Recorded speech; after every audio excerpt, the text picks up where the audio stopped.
Good morning, everybody. My name is Tatiana.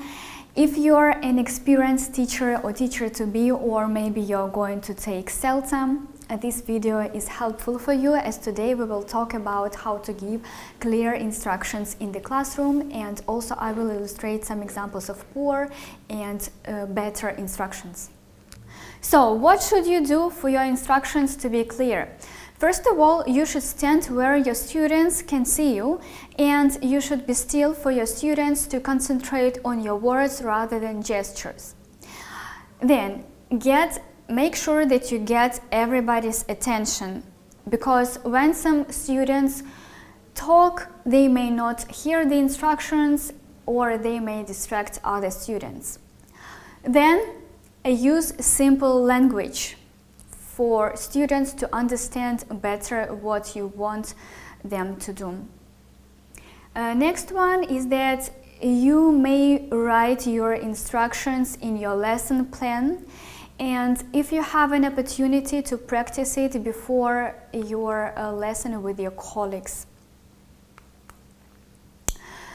Do not ask, "Do you understand?"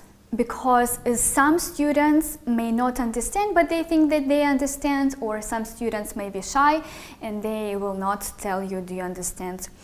I used to ask my students, "Do you understand?" And they really understood what to do, and they did everything in the way I wanted them to do. But then I had a situation when students told me that they understand, but they did completely not what I wanted them to do.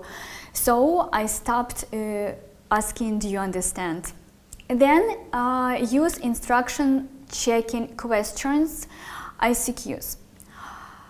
For example, you give an instruction and then you ask questions to be sure that your students understand your instructions. For example, do you work in pairs or in groups? Do you work alone or in pairs? How much time do you have for this activity? Do you read a story or do you write a story? And etc. And then you see that your students understand your instructions.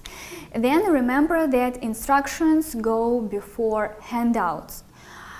You show a handout and you show the activity or exercise which you want your students to do, you demonstrate it, and only after that you give handouts to your students. Or if it's not a handout, you use your course book or grammar book or workbook. Also, so you demonstrate your exercise, you demonstrate what you expect from your students, or you may also demonstrate with stronger students for the whole class to see.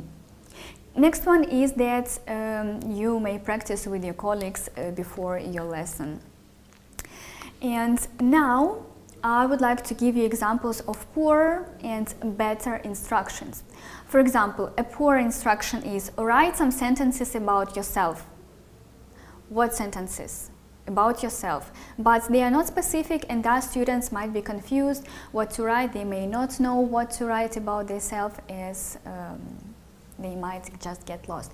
Instead, you may give an instruction: write 4 sentences about your hobbies, for example, and it's more specific, so your students will know what to write about.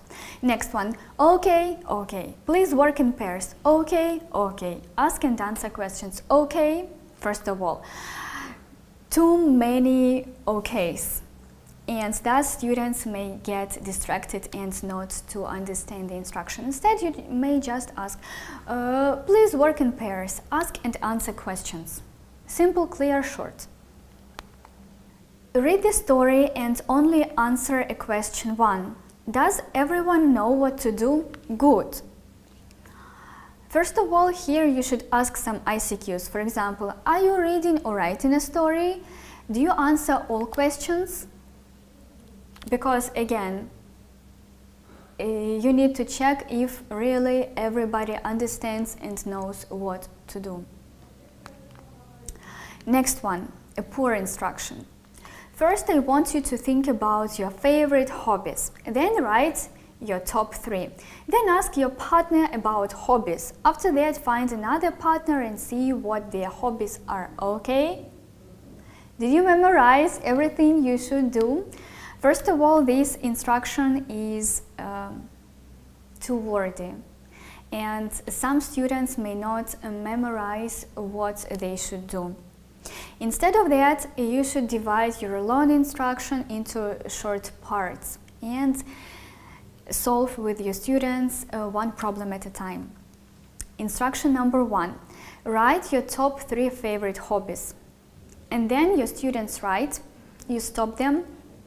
Instruction number 2, please stop writing, please work in pairs, and you may organize students in pairs. Ask your partner what their favorite hobbies are, and you give them time, and also here you may ask some ICQs. Then stop, change pairs. You also may help your students to change pairs. Ask your new partner what their favorite hobbies are. Thus, they will do the same task but baby steps, and I think that it will be more resultative. Did you learn anything new today? I hope you did. But if you have something to add, please leave a comment. Also, leave a comment if you have any suggestions for further videos. If you like this video, share it with your colleagues or friends. And of course, remember to subscribe. And see you later, alligators. Bye!